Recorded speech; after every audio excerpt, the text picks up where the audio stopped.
Okay. Can really see it clear now. I got way more light on it. We're down here at 2.18 milliseconds. If I change the speed of the frame rate, the vibrational change,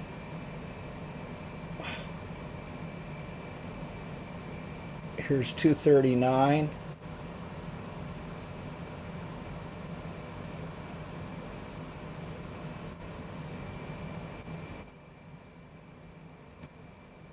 Here's 338.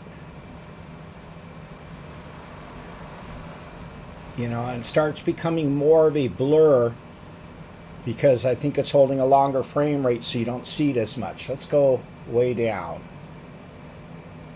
Okay, I'm down at 1398. And by the way, when I shoot this when I tell it to record a video, I don't think it can catch all the frames. So it doesn't look quite as bad, but most of the frames are useless. You can see how with this rolling shutter effect that the lines become thicker and thinner.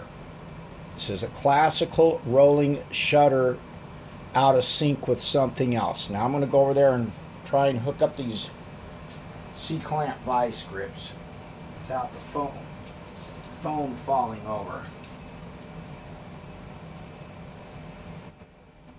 Doing it all in the dark. Okay.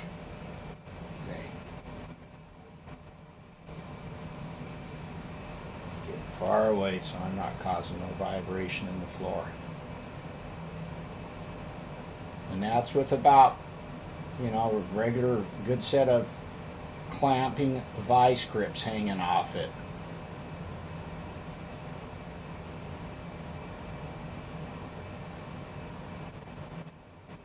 There's still some, you can see where it's kind of going in and out of focus, and it shouldn't be doing that at all, because this is something I'm shooting across the street from my house, maybe 75 feet away on top of my car.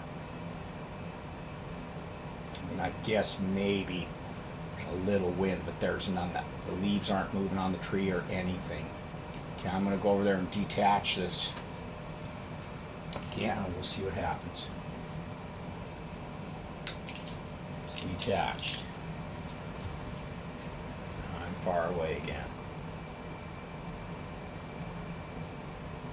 And that's really obvious